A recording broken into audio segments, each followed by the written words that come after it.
You don't know, you don't know. One of the most common things I hear when we bring up self-awareness is this: I already know myself. It is said with confidence, sometimes defensively, almost always unconsciously. And you know what? I get it. Because we think we know ourselves. We've been with ourselves for decades. We know our favorite food. We know how we act under stress. We know what we like, what we don't, the roles that we play: mother, father, friend, boss, achiever. But what if I told you, you don't know what you don't know? And that is where the danger lies. Let me say this again. You don't know what you don't know. It's like walking through life with a foggy mirror. You're looking, yes, but the image is distorted. And so you move, you build, you love, you lead, based on an unclear version of yourself. You think you're being honest, but maybe you're just being familiar. You think you're being self-aware, but maybe you're just being habitual. Because let's be real, most of us didn't grow up in environments that encouraged deep self-reflection. We were taught to behave, to achieve, to blend in or stand out, depending on the script handed to us. But rarely were we taught to look within, to question, to observe, to think critically, to confront, to sit with uncomfortable truths or beautiful possibilities. So when you say, I know myself already, my response is gentle but honest. Do you? Because here is the thing.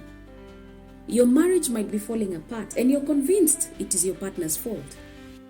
But is it possible that you're unconsciously sabotaging it? That your unhealed wounds, unmet expectations, or avoidance patterns are playing a bigger role than you realize? You say you hate your career and you blame the pay or your boss. But maybe it's because the work has no meaning to you. It's not aligned to your passion, your purpose, your inner values. And you've been too afraid or too distracted to admit it. You claim you know what you don't want. But do you even know what you do want? What truly lights you up? Or have you built a life avoiding pain rather than pursuing joy? You cut corners, you bend the truth, you ghost commitments, you think you're getting away with it. But do you? Or is your lack of integrity quietly costing you your peace, your trustworthiness, your self-respect? Because that is what self-awareness is about. Not just knowing what you do, but understanding why you do it. Not just recognizing your strengths, but uncovering the parts of you you've buried, denied, or never even met. And here is the kicker. If you don't go looking, you'll assume there's nothing to find. But silence doesn't mean healing. Familiarity doesn't mean clarity. And age doesn't mean wisdom.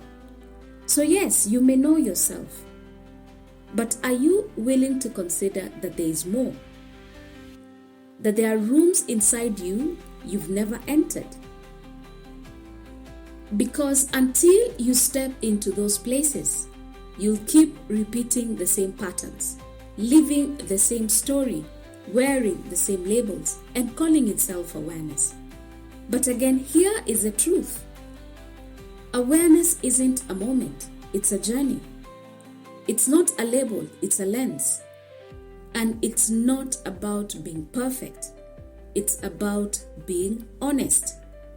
Because you can't grow what you're not willing to face, and you can't heal what you won't name.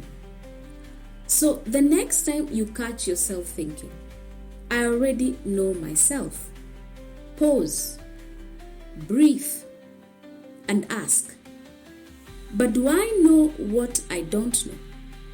Because that question might just open the door to your next breakthrough. As Dr. Tasha Eurich puts it, self-awareness is the foundational skill for success, growth, and meaningful relationships. You can't fix what you don't see. Thanks for listening. If this starts something in you, good.